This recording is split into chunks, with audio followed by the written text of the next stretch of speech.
Thanks for watching Afternoon Live. If you're looking to get the word out about an upcoming fundraiser, or maybe you want to get more visibility for your small business, our next guest is here to help. We welcome back the host of the Cubicle, the CEO podcast, and Mrs. Oregon America 2024, Ellen Yin. Great to see you. Great to see you, Hannah. You have good resources today for so many different purposes. Bake sale, fundraising for your school or your small business. A lot of people can benefit from this stuff. Yes. Visibility is key for everyone, because if you're the best kept secret, then people can't buy from you, they can't support you, so really getting your message out there. So what's the biggest thing that anybody should invest their time and energy in, regardless of what you're kind of looking to get out of it? You want to build your own owned asset channel. What I mean by that is a lot of people, organizations, nonprofits, businesses really focus on social media because that's a great way to attract new people into your world. But the truth is you don't own your social media channels, right? They are rented spaces, and algorithms change all the time.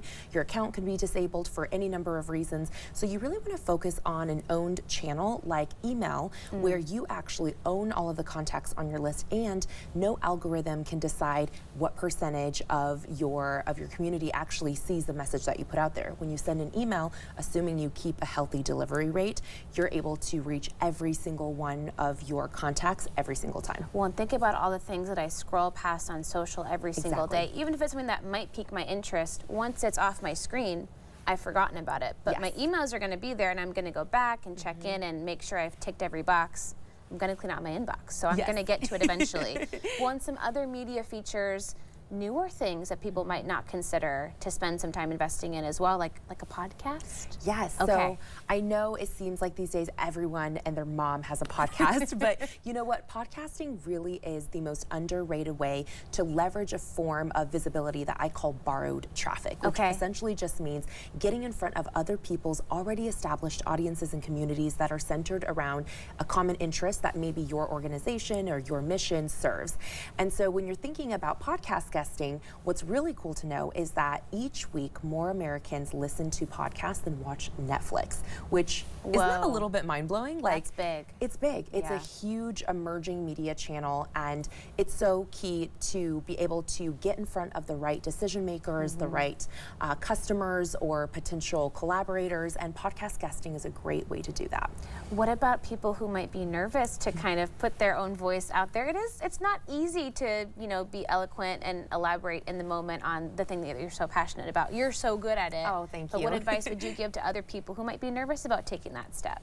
Well, speaking personally, every time gets easier, right? Like anything, it takes practice. But the beautiful thing about podcasting is that 99% of podcasts are not live. So unlike what we're doing here today, if you stumble or if you need a second to get yourself together and think of what you want to say, you have many chances, and anything can be fixed in post-production. Well, and like you said, how everybody does have a podcast, but there's so many niche categories where if you find the right space, you can really tap into a network who really want to support you, because people are really big fans of their podcasts. 100%. They're passionate. Yes, and they're not only passionate, but they are action takers. So another interesting stat I want to share is that 60% of podcast listeners have purchased something that they have heard about on a podcast. Oh my gosh. That's 1 in every 2 listeners. So if you're trying to sell a new product, if you are trying to raise money for something, this is the right audience to get in front of. That is so cool. Okay, what about over the holidays, businesses and organizations? Are there ways people support each other to kind of mutually benefit? Yes, so one of the really low-hanging fruits I think every small business, every organization could take advantage of,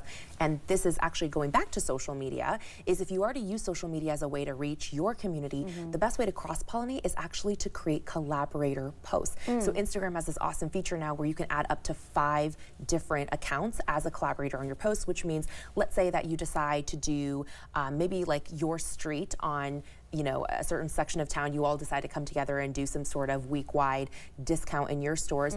The 5 of you can collaborate on a single post, and that post is going to show up for all 5 of your audiences. So you're bringing in new people, but you have that mutual kind of source of connection already. That is so cool. Gosh, Instagram, everything just keeps changing so rapidly. I've got to keep up. Okay, so what about pitching your idea maybe to a media outlet? What are some key things that you want to include to get traction for what you're looking for?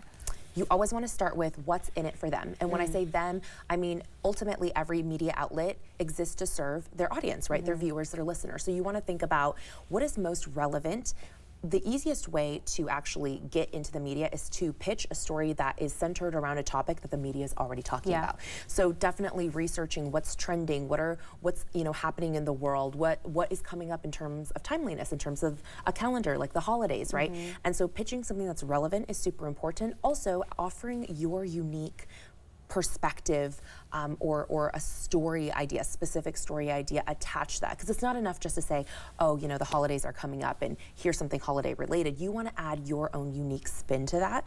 And I'm happy to share an example if we have time, but ultimately just remember relevance and also your unique point of view. Well, and then how do you wrap it up and end a pitch in the best possible way? The best thing to do is to ask a clear, direct question. So an interesting thing about our brains is that we as humans are primed to answer questions. When you end with a closed-ended statement like, let me know if you're interested, it kind of gives someone permission to take a mental rain check and circle back to you eventually, whereas asking a clear, open-ended question like, would you be interested in having me on your show? Or would this be a good fit for your audience? Would this be valuable to your viewers? That gives someone a clear question that they feel like they have to close that open loop on and respond. When can you book me? How about that? Exactly. Thank you so much. You have such great advice. It was great to see you. Great to see you as always. Such good stuff. We'll have more information about Ellen and her podcast, Cubicle the CEO, on our website at katu.com. We'll be right back with more Afternoon Live right after this.